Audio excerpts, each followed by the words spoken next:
साल 1991 नरसिम्हा राव मुल्क के प्रधानमंत्री बने। भारत की आर्थिक स्थिति दुरुस्त न होने के कारण उन्हें अपनी टीम में एक एक्सपर्ट की जरूरत थी। कैसा एक्सपर्ट? जिसके व्यक्तित्व पर विश्वास किया जा सके और हाथों में देश की आर्थिकी को सौंपा जा सके। पीएम बनने से 2 दिन पहले देश के तत्कालीन कैबिनेट सचिव नरेश चंद्रा ने नरसिम्हा राव को 8 पेज का एक नोट सौंपा था।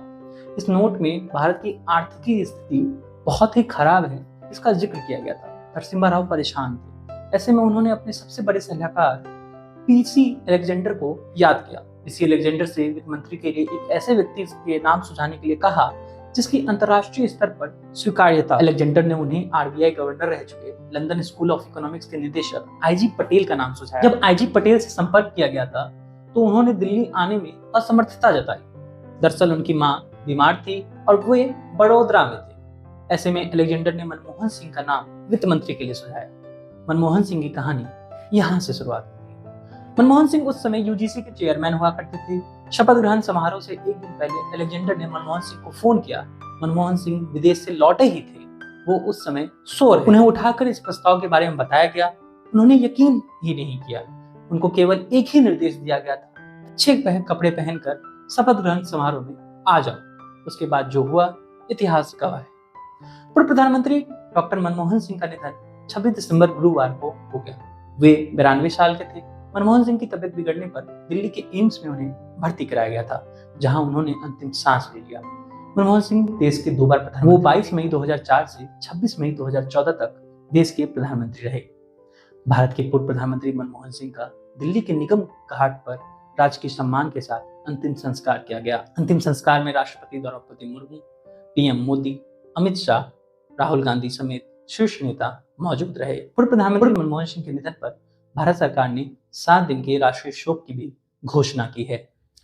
नमस्कार, स्वीकार कीजिए, मैं हूं रोहित। आप देख रहे हैं आपका अपना weekly dose, weekly wrap up. इस हफ्ते की पहली खबर मेरे गृह राज्य बिहार से है, जहां बीपीएससी की 17वीं प्रीलिम्स को दोबारा आयोजन करने को लेकर बीपीएससी के अभ्यर्थी पटना के गर्दनी बाग में लगातार प्रदर्शन कर रहे हैं। अब इससे पहले के वीकली रैप अप में हमने आपको बताया था बीपीएससी प्रीलिम्स में अभ्यर्थियों ने धांधली होने की बात कही थी। अभ्यर्थियों को समर्थन देने के लिए शिक्षक भी पहुंचे, जिसमें खान सर और रहमान सर पहुंचे थे। वहीं इसका राजनीतिक स्वरूप भी देखने को मिला, जहां पे जनसुराज प्रमुख प्रशांत किशोर भी अभ्यर्थियों को समर्थन देने के लिए पहुंचे थे। छात्रों ने शिक्षक और नेताओं के हस्तक्षेप को लेकर कहा कि यह बाहरी दखल है और हमारे आंदोलन पर इसका बुरा प्रभाव पड़ रहा है। बीते 13 दिनों से कपकपाती ठंड में बिहार सरकार ने छात्रों पर खूब लाठी बरसाया है।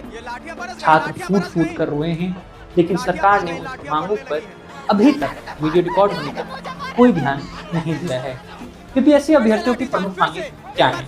बीपीएससी अभ्यर्थियों की प्रमुख मांग सबसे पहले यह है कि 17वीं बीपीएससी प्रीलिम्स को रद्द कर दिया जाए और उसको नए सिरे से आयोजन किया जाए। प्रश्न पत्र की तैयारी से लेकर परीक्षा आयोजित कराने की पूरी प्रक्रिया की जांच गहरी हो। छात्रों को अनावश्यक परेशानी ना हो, इसके लिए प्रतियोगी परीक्षाओं के लिए एसओपी बने। अज्ञात लोगों के विरोध में एफआईआर जो दर्ज किया गया उसमें परीक्षार्थियों के नाम को शामिल नहीं किया जाए। अगली खबर है पेट और देश के पॉकेट से। देश में अब पॉपकॉर्न पर अलग अलग टैक्स लगने की संभावना है। 55वीं जीएसटी काउंसिल की बैठक राजस्थान में हुई, जहां जीएसटी परिषद ने स्पष्ट किया कि नमक और मसाले के साथ तैयार किया जाने वाला पॉपकॉर्न जो कि बिना लेबल और बिना पैकेट के हो, उसको 5% जीएसटी के साथ बेचा जाए। लेकिन अगर वही पॉपकॉर्न लेबल लगाकर बेचा जाए तो उस पर 12% जीएसटी लगेगी। इतना ही नहीं, काउंसिल ने यह भी स्पष्ट कर दिया कि पॉपकॉर्न में अगर आप चीनी मिला दें तो इसकी श्रेणी बदल जाएगी और इसको कैरेमल पॉपकॉर्न की श्रेणी के अंतर्गत रखा जाएगा, जिसका टैक्स रेट बढ़कर 18% हो जाएगा। इस प्रकार देश में आपको अब 3 प्रकार के पॉपकॉर्न देखने को मिलेंगे, सादा, मसालेदार और भुना हुआ। इन पर जीएसटी दर 5% से 18% तक लगा जाएगा। खबर आते ही सरकार और वित्त मंत्री निर्मला सीतारमण की आलोचना शुरू हो गई। अगली खबर है राजधानी दिल्ली से, जहां जैसे जैसे ठंड का पारा गिर रहा है वैसे वैसे सियासी पारा उतना ही चढ़ रहा है। दरअसल नए साल में दिल्ली में चुनाव होने को है, जिसमें मैदान में प्रमुख 3 पार्टियां हैं, आम आदमी पार्टी, कांग्रेस और भाजपा। हुआ क्या? हुआ ये कि दिल्ली में लोकसभा चुनाव से पहले कांग्रेस और आम आदमी पार्टी एक दूसरे के उम्मीदवार के लिए प्रचार कर रहे थे, लेकिन विधानसभा चुनाव में दोनों पार्टियों ने घोषणा की कि वो अलग अलग उम्मीदवार उतारेंगे, यानी आमने सामने उनके उम्मीदवार देखने को मिलेंगे। इसी के बीच दिल्ली विधानसभा चुनाव से पहले दोनों पार्टियों के बीच टकराव शुरू हो गया है। अब क्या हुआ, दोनों पार्टियों के बीच तनातनी की वजह से इंडिया गठबंधन तक के एकता पर भी खतरा मंडरा रहा है। आम आदमी पार्टी ने क्या कहा? आम आदमी पार्टी ने कहा है कि वो गठबंधन में शामिल, इंडिया गठबंधन की बात हो रही है, इंडिया गठबंधन में शामिल सभी दलों से बात करके कांग्रेस को निकालने के लिए गए। पार्टी ने कहा कि अगर कांग्रेस अपने नेता अजय माकन के खिलाफ कार्रवाई नहीं की तो इंडिया गठबंधन की शामिल पार्टियों से कहेगी कि कांग्रेस को इससे अलग कर दे। दरअसल अजय माकन ने अरविंद केजरीवाल को राष्ट्र विरोधी बताया था। अब सवाल यह है कि कांग्रेस और आम आदमी पार्टी के बीच तू मैं से विपक्षी एकता चरमरा तो नहीं जाएगी? खैर, आपको क्या लगता है ये कमेंट सेक्शन में बताइए। हम बढ़ते हैं अगली खबर की ओर। देश भर के कई राज्यों में ठंड का तांडव जारी है। दिल्ली से लेकर यूपी बिहार तक कड़ाके की ठंड पड़ रही है। इस बीच दिल्ली में बेमौसम बरसात होने के कारण तापमान में जबरदस्त गिरावट दर्ज की गई है, जिसका आलम यह है कि दिल्ली एनसीआर के कई हिस्सों में ठंड और भी ज्यादा बढ़ गई है। तापमान लुढ़कने की वजह से कई राज्यों में कड़ाके की ठंड पड़ने से लोगों का हाल बुरा है। पहाड़ों में तापमान शून्य से भी नीचे होने के कारण बर्फबारी हो रही है, जिसका असर मैदानी इलाकों पर भी पड़ रहा है। राष्ट्रीय राजधानी दिल्ली में शुक्रवार 27 दिसंबर को देर रात जमकर बारिश हुई, जिसके चलते तापमान में भारी गिरावट के साथ ठंड में भी जबरदस्त इजाफा हुआ। दिल्ली में हाथ पांव जमा देने वाली ठंड से लोग काफी परेशान हैं। आईएमडी के अनुसार आने वाले दिनों में दिल्ली एनसीआर में मौसम पूरी तरह से बदल जाएगा। शीतलहर और ठंड के बीच यहाँ बारिश के अलावा ओलावृष्टि होने की भी संभावना जताई गई है।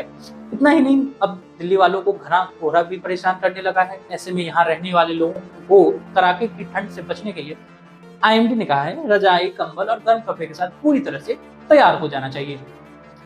अगली खबर है दक्षिणी भारत से। चेन्नई की अन्ना यूनिवर्सिटी में इंजीनियरिंग की सेकंड ईयर के स्टूडेंट के साथ 23 दिसंबर को रेप हुआ था। पुलिस ने आरोपी को गिरफ्तार कर लिया था। इसके बाद तमिलनाडु भाजपा अध्यक्ष अन्नामलाई ने शुक्रवार 27 दिसंबर को सुबह राज्य सरकार, जो कि डीएमके की सरकार है, उसके खिलाफ प्रोटेस्ट किया। प्रदर्शन में उन्होंने खुद को 6 बार कोड़े मारे। उन्होंने कहा कि आरोपी डीएमके का नेता है और उसे बचाया जा रहा है। उन्होंने कोयम्बटूर में कहा, जब तक डीएमके सत्ता से बाहर नहीं जाती मैं कोई फुटवियर यानी चप्पल नहीं पहनूंगा। उन्होंने भगवान मुरुगन के सभी 6 धामों को जाने के लिए 48 दिनों के उपवास की भी घोषणा की है। अगली खबर जुड़ी है बॉर्डर गावस्कर ट्रॉफी से, जहां बॉक्सिंग टेस्ट मैच में विराट कोहली और सैम सोनस्टर्स के बीच पहले दिन की पारी के 10वें ओवर में टक्कर हो गया। टक्कर यानी क्या हुआ, जब वो खेल रहे थे, बैटिंग कर रहे थे, विराट कोहली वहां से गुजर रहे थे और विराट कोहली ने तथाकथित उनको धक्का लगाया। इसके बाद दोनों में बातचीत हुई और मामला वहीं पर शांत हो गया। हालांकि मैच रेफरी ने विराट कोहली को लेवल 1 का दोषी मानते हुए मैच फीस का 20% जुर्माना और 1 डिमेरिट पॉइंट की सजा सुनाई। इस पूरे मामले को लेकर जैसे कि उम्मीद की जा रही थी वैसा ही हुआ। बॉक्सिंग डे टेस्ट के दूसरे दिन ऑस्ट्रेलियाई मीडिया में विराट कोहली और कॉन्सर्स का मुद्दा पूरी तरह से छाया हुआ था। ऑस्ट्रेलियाई अखबारों ने विराट कोहली की आलोचना करने में कोई कसर नहीं छोड़ी। बेशर्मी का हद तब पार हो गया जब विराट कोहली के लिए क्लाउन यानी जोकर शब्द का इस्तेमाल किया गया। खैर, ऑस्ट्रेलियाई मीडिया अपने गिरबान में जाकर देखे तो इसी टीम में स्टीवन स्मिथ भी खेल रहे हैं और इससे पहले वार्नर भी ऑस्ट्रेलियाई टीम का हिस्सा रहे थे। दोनों के ऊपर 1-1 साल का वीडियो रिकॉर्ड होने तक बॉक्सिंग डे टेस्ट मैच का तीसरा दिन समाप्त हो चुका है। रिजल्ट आने के इंतजार में हम हैं। अगर आपको रिजल्ट पता चल गया है तो कमेंट सेक्शन में हमें भी बताकर जाइएगा। अगली खबर की ओर बढ़ते हैं। जाते जाते आपके लिए एक खबर है जो कि आपकी नींद से जुड़ी है। आपकी नींद कैसे बेहतर हो सकती है उसके लिए एक नियम लाया हूं जो कि आपको इस नए साल में आजमाना चाहिए। आजमा के मुझे भी बताइए ताकि मैं भी आजमा लूं। नियम क्या है? 10-3-2 बेहतर नींद के लिए इस नियम में क्या कहा गया है आपको बताए जाते हैं। बेहतर नींद के लिए आपको और हमें सबसे पहले 10 घंटे पहले ही कैफीन यानी चाय और कॉफी जैसी सामग्रियों से अपनी दूरी बना लेनी चाहिए। इसके बाद 3 घंटे पहले अल्कोहल या शराब से जुड़ी चीजें को पीना बंद कर देना चाहिए। इसके अलावा हमें और आपको सोने से 2 घंटे पहले अपना काम जरूर खत्म कर लेना चाहिए। 1 घंटे पहले स्क्रीन बंद कर देनी चाहिए, जो कि सबसे मुश्किल यही मुझे लग रहा है, इस नियम का सबसे मुश्किल पार्ट यही है। और सुबह स्नूज बटन दबाने से बचना चाहिए। खैर, अलार्म नहीं लगाइएगा तो स्नूज बटन की जरूरत नहीं है। आपकी नींद बेहतर हो जाएगी। ये तो साइंटिफिक नियम था। मेरा नियम ये है, समय मिलते ही सो जाइए, क्योंकि समय बहुत कम मिलता है आजकल। सोने से अच्छा काम शायद ही पृथ्वी पर कुछ हो। अब मिलेंगे अगले साल। आपको और आपके परिवार को नए साल की खूब खूब बधाई। जाते जाते नए साल पे एक शेर सुनाया जाता हूँ। एक साल गया, एक साल नया है आने को, पर वक्त का अब भी होश नहीं दीवाने को, इब्ने इंशा। शुक्रिया। देखते रहिए रैप अप।